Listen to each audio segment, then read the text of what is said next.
십계명을 가르치는 것은 마치 구구단을 가르치는 것과 같아서 새삼스럽게 이미 오래전에 뗀 것 아닙니까?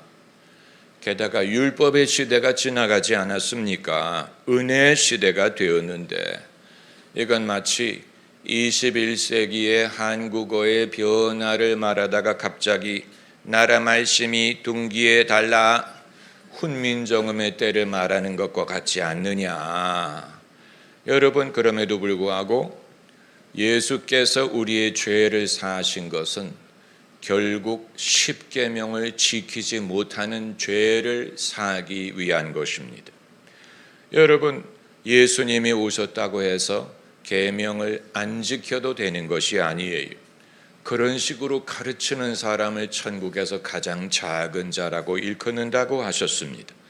이렇게 명확하게 명하신 규례를 지키지 않는다면 뉘앙스가 섞인 말씀을 우리가 어떻게 지킬 것을 기대하고 대문짝처럼 써붙인 글을 지키지 않는다면 작은 글씨로 말씀하신 것을 어떻게 지키겠습니까?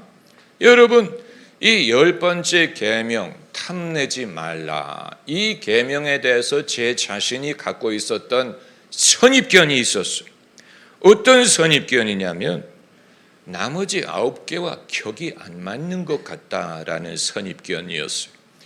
마치 9개였는데 10개를 채우기 위해서 추가한 게 아니었을까.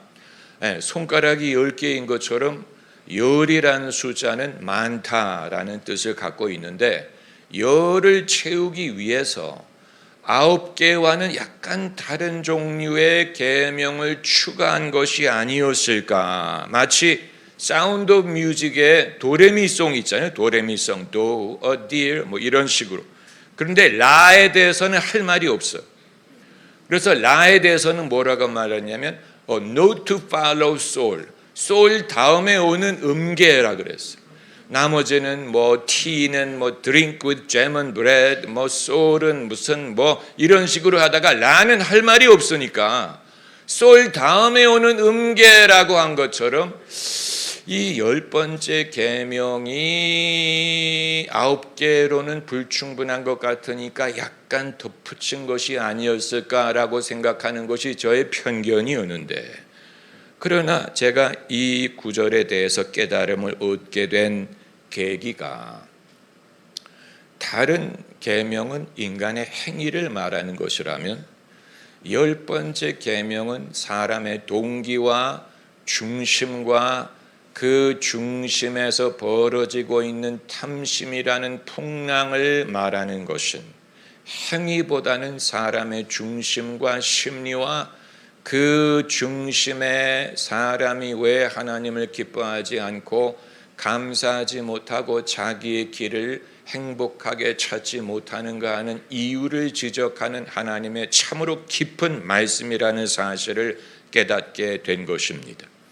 여러분, 십계명을 우리가 무시할 수 없는 이유는 십계명은 그냥 하지 말아라, 이것을 하라 이런 규율만을 제시하는 게 아니고 여기에는 상당히 깊은 뜻과 의미가 담겨져 있기 때문이에요. 예를 들어서 제1계명 너는 나 외에 다른 신을 너에게 두지 말라는 말씀은 다른 신이 없다라는 말씀을 하는 것뿐만이 아니고 하나님 이외에 다른 어떤 것도 하나님처럼 높이고 섬기지 말아라.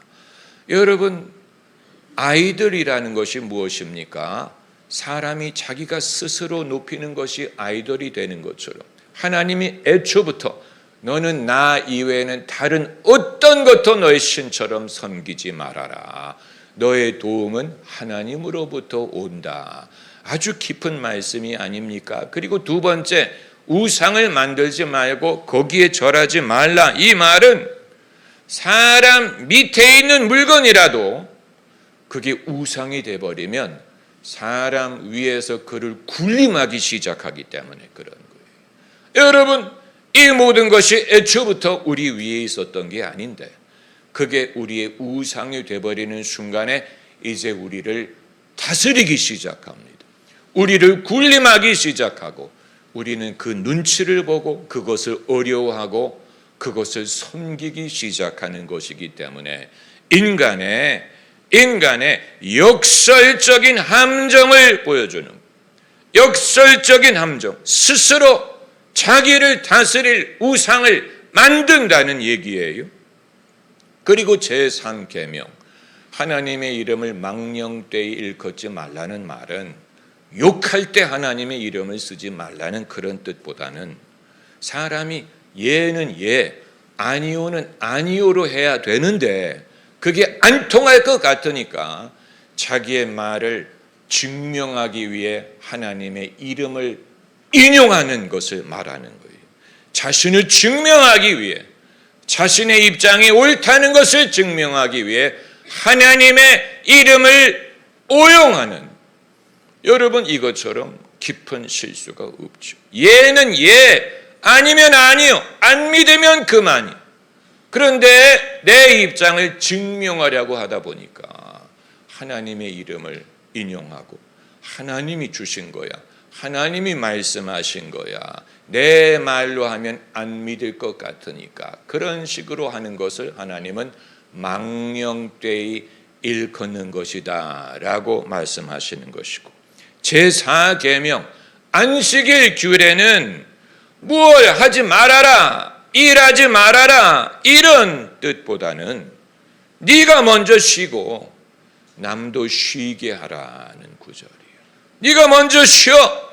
하나님도 6일 만에 천지를 만들고 쉬셨기 때문에 너도 쉬어야 되고 쉴 필요가 있고 쉴 수 있고 남도 쉬게 해라. 여러분, 요즘의 부모들은 자식을 쉬게 하지 않아요. 자식을 일주일 내내 돌립니다. 학원에 보내고 뭐를 시키고 조금이라도 노는 모습을 못 봅니다. 왜냐하면 두렵기 때문에, 남에게 뒤질까 봐 두려운 거예요. 그렇기 때문에 남이 1시에 자면 2시에 재우고, 남이 학원을 2개를 보내면 3개를 보내고, 쉬지도 않고 쉬게 하지도 못하는데 하나님이 당신도 쉬셨고 우리도 쉬라고 명하셨고 그리고 안식에 들어가게 하신다. 여러분, 이것은 대단한 말씀이 아닐 수 없습니다. 그리고 제5계명, 6계명, 7계명, 8계명, 9계명, 우리에게 익숙한 여러 가지 도덕적인 계명이 있은 후에 제10계명에 이르렀어요. 내 이웃의 집이나 아내나 남종이나 여종이나 나귀를 탐하지 말라. 그런데 여러분, 다른 계명은 준수의 여부를 알 수 있어요. 살인하고 그것을 숨길 수가 없잖아요. 그런데 제10계명은 준수를 하는지 확인할 도리가 없어요. 왜냐하면 이건 내면에서 벌어지는 일이기 때문에. 여러분, 왜 하나님이 탐내지 말라고 하셨을까? 여러분, 왜 탐내지 말라고 하신 것 같아요? 탐내다가 뺏을까 봐 하나님이 그러셨어요? 탐내다가 도둑질할까 봐 그러셨습니까? 도둑질할까 봐 그런 거라면 다른 계명이 그걸 커버하고 있잖아요. 대부분의 사람은 탐낸다고 도둑질할 만한 위인이 못 됩니다. 그냥 탐내는 것뿐이죠. 탐낸다고 해서 빼앗을 만한 위인 없어요. 그냥 속으로 탐내는 것이지. 그러면 이건 무엇을 말하는 것이냐? 인간의 내면에 그 정신, 영혼을 지배하는 가장 본능적인 그 속성에 대하여 경계하시고, 인간의 불행, 박탈감, 외로움, 방황, 이 상당 부분이 탐심에서 비롯된다는 것을 지적하신 것입니다. 수천 년 전에 인간의 심리를 하나님이 간파하시고 여기에 대한 진단을 내리신 것입니다. 여러분, 이건 불교의 가르침하고 비슷하다고 생각하면 안 돼요. 불교에서 말하는 욕망에서 고난이 비롯된다, 이걸 말하는 게 아니에요. 왜냐하면 인간의 욕망은 자연스러운 것이고 그건 생존에 필요한 것이고, 여러분 욕망이 없는 사람은 죽은 사람이에요. 그렇잖아요. 이런 말이 있죠. 병원에 입원한 남자가 아무리 예쁘장한 간호사가 지나가도 전혀 반응이 없는 사람은 죽은 남자예요. 그게 아니고 눈이 쫓아가면 회복할 남자예요. 여러분, 이걸 가지고 남자가 어떻다느니 뭐 이런 말을 하는 건 쓸데없는 것이고, 살아있다면 욕망이 있어. 욕망이 있다는 말은 살고 있고 살려고 한다는 뜻입니다. 이걸 우리가 부인할 수 없어. 하나님도 이것을 부인하지 않습니다. 무엇을 먹을까 마실까 염려하지 말라고 하셨지, 먹지 말라고 하지 않았어요. 마시지 말라고 하지도 않았고 옷을 입지 말라고 하신 게 아니에요. 여러분, 여기에 대해서 우리가 분명한 지혜가 필요한 것입니다. 여러분, 하나님이 금하신 것은 욕망하지 말라는 게 아니고 뭡니까? 남의 것을 탐하지 말라는, 그 말은 네게 있다는 말이에요. 너의 것이 있기 때문에, 너의 것을 하나님이 주시기 때문에 남의 것을 탐하는 한 네 것을 즐기지 못하고, 족한 줄 알지 못하고, 그것으로 만족하지 못하고 그것으로 행복할 수 없다. 놀라운 지혜가 아닙니까? 네게 있어. 하나님이 너의 떡을 주셔. 필요하다면 더 주실 거야. 그런데 남의 떡이 더 커 보이는 한 너의 떡이 맛이 없어 보여. 너의 떡을 즐길 수 없어. 그것으로 감사하고 행복할 수 없어. 그러므로 남의 떡을 탐하지 말아라. 여러분, 인스타그램이 생긴 다음부터 전 세계 청소년들이 불행해졌어요. 왜냐하면 인스타그램은 남의 것을 보는 창구가 되었기 때문에, 남의 패션, 남의 자동차, 남의 화장, 남의 반려동물, 남의 여행, 남의 것을 지켜보는 시대가 되었기 때문에 남의 게 다 좋아 보이는 거예요. 남의 떡이 커 보이는 거예요. 남의 여자친구가 더 예뻐 보이고, 남의 남자친구가 더 듬직해 보이고, 남의 집이 더 좋아 보여요. 남의 옷이 더 예뻐 보여요. 남의 집 자식이 더 공부를 잘하는 것 같아요. 남의 나라가 더 살기 좋아 보여요. 남의 나라 사람이 더 키도 크고 잘생긴 것 같아요. 남의 게 더 좋아 보여요. 인스타그램이 시작이 아니고 TV가 나왔을 때 그랬어요. TV가 나왔을 때부터 사람들은 무엇을 보기 시작했습니까? 남의 사는 모습을 보기 시작합니다. 남의 사는 모습, 남이 노는 모습, 남의 하는 것을 지켜보기 시작하면서 남들은 어떻게 사나, 남들은 뭘 입고 다니나, 남들은 서로 어떻게 지내나, 그렇게 하는 한 내 인생을 살기가 어려워지는 것이고, 내 인생이 별것 아닌 것처럼 느껴지기 시작하는. 그럼 TV가 오면서 그렇게 됐느냐? 아니에요. 책을 읽기 시작하면서 그렇게 된 거예요. 책을 읽으면서 무슨 브론테 시스터즈가 어땠고, 무슨 뭐가 어땠고, 콜럼버스가 어떻게 했고.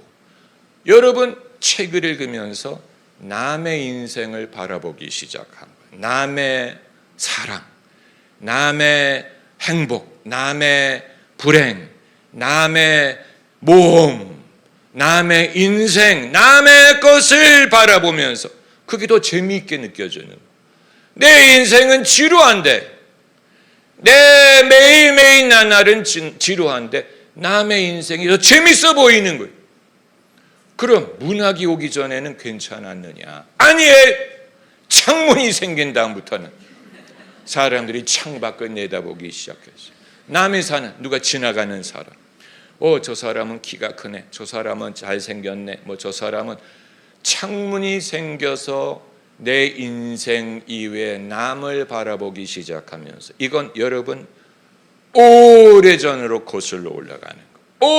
오래전으로 거슬러 올라가요. 성경에서 그 지역 여자들이 사는 모습을 보러 나갔다가 봉변을 당한 여자가 있었죠. 그 여자가 누굽니까? 야곱의 외동딸이었어요. 야곱의 외동딸이 가나안에 살면서 가나안 여자를 보러 나갔다가 봉변을 당한 일이 발생하지 않습니까? 여러분, 이걸 우리가 뭐 나쁘다, 위험을 자초했다 이런 뜻으로 하는 게 아니고, 사람에게는 그런 본능이 옛날부터 있었던 거예요. 남들은 어떻게 사나? 여러분, 제가 어떻게 사는지를 궁금해하지 마세요. 목사님은 평소에 뭐를 드시고 사나, 여러분 보시면 실망합니다.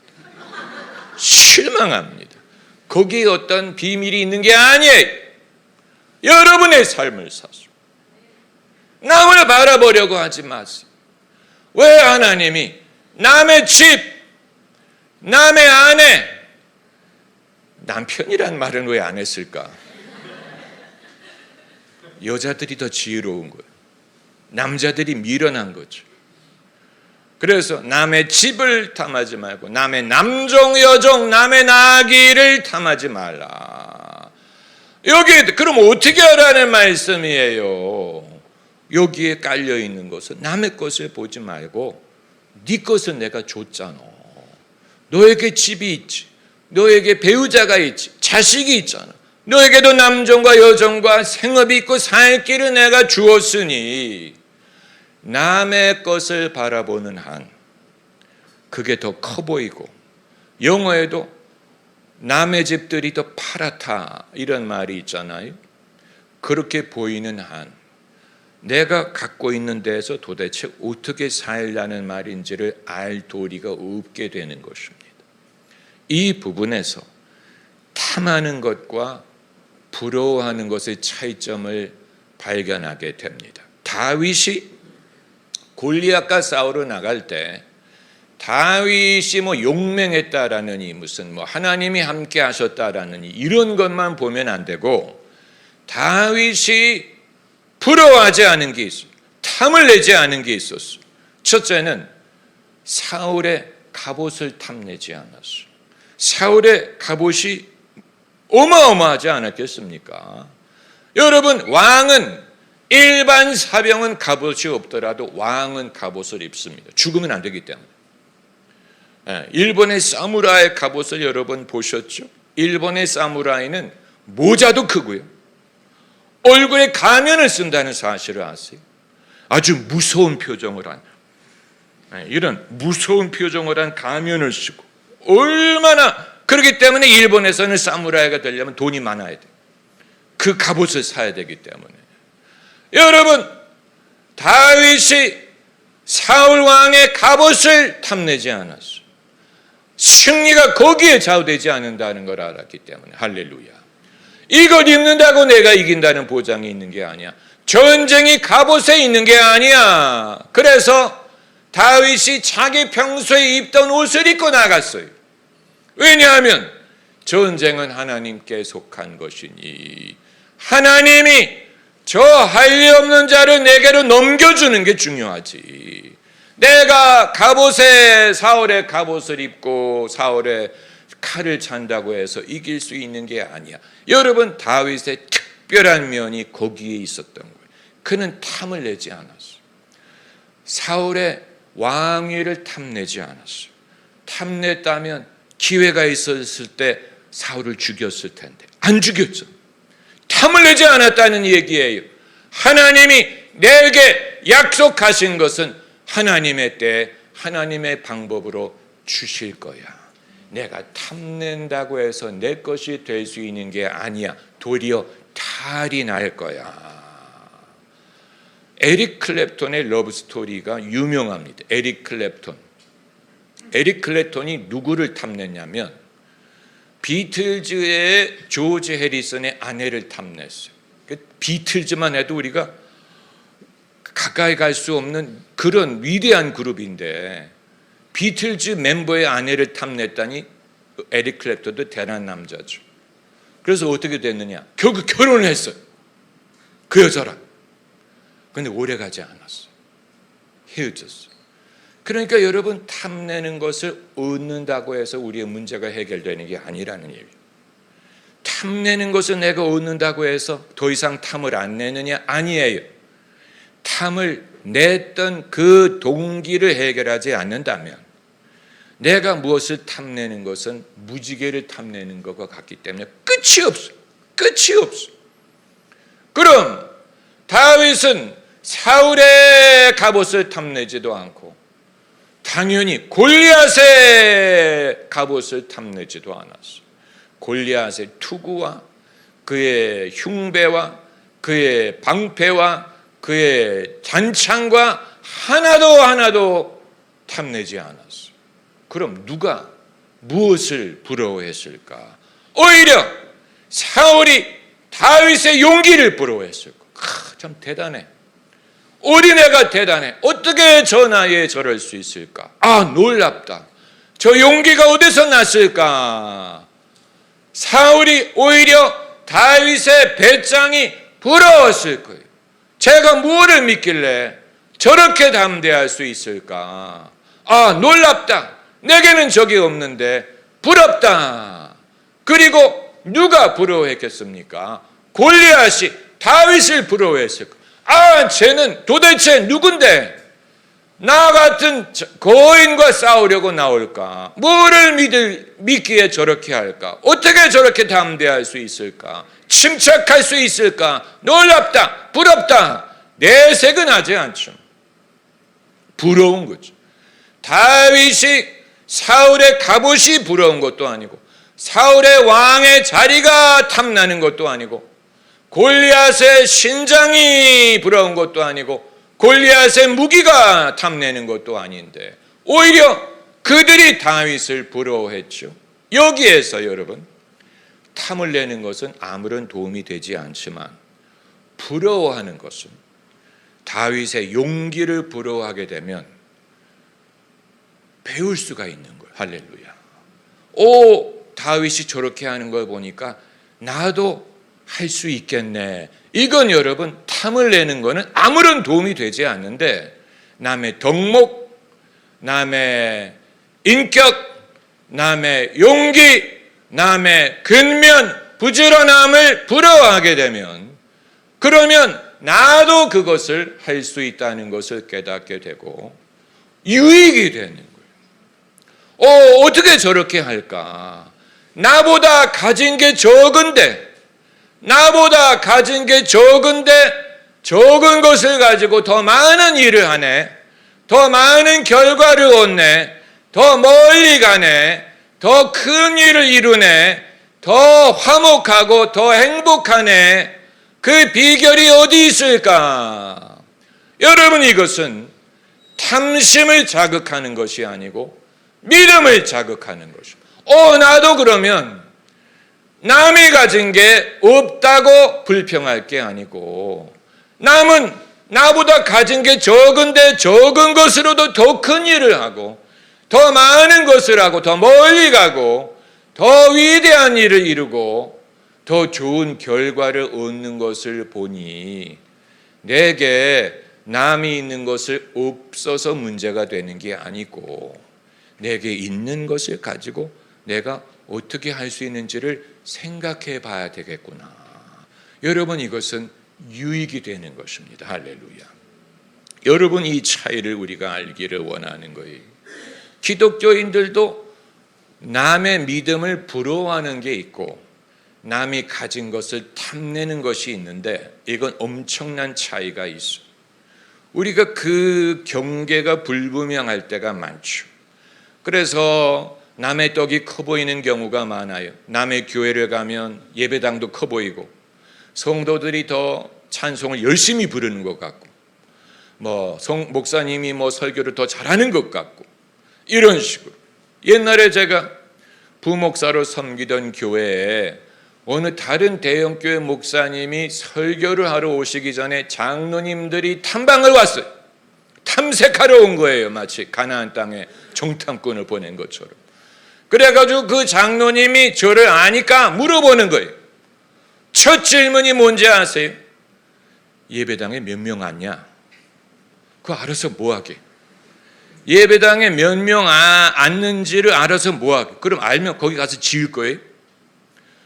그리고 주일날 몇 명 나오냐? 그거 알아서 뭐하게? 수요 예배는 몇 명 나오냐? 알아서 뭐하게? 전혀 쓸데없는. 그러나 이게 일종의 탐심. 남의 떡이 커 보이고 궁금하고 여기에 깔려 있는 게 뭐예요? 두려움. 남이 나보다 더 잘하는 게 아닐까?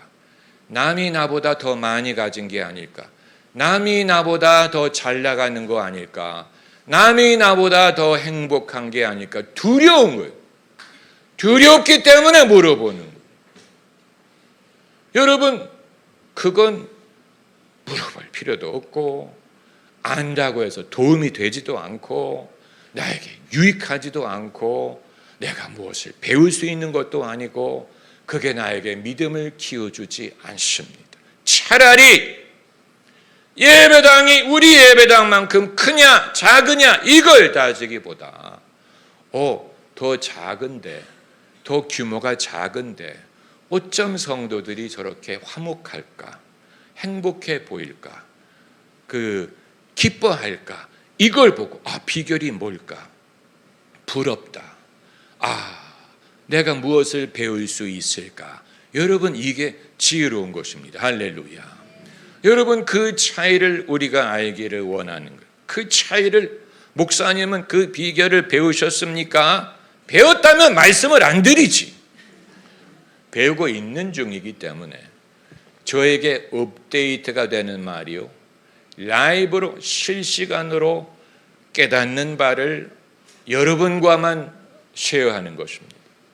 내가 이런 우리 모두에 겪고 있는 것이기 때문에 수천 년 전에 하나님이 제 십계명에서 말씀하신, 왜 이 말씀을 하셨을까? 애초에는 알지 못했죠. 탐을 내지 말라고 하실까? 욕심내지 말라는 뜻일까?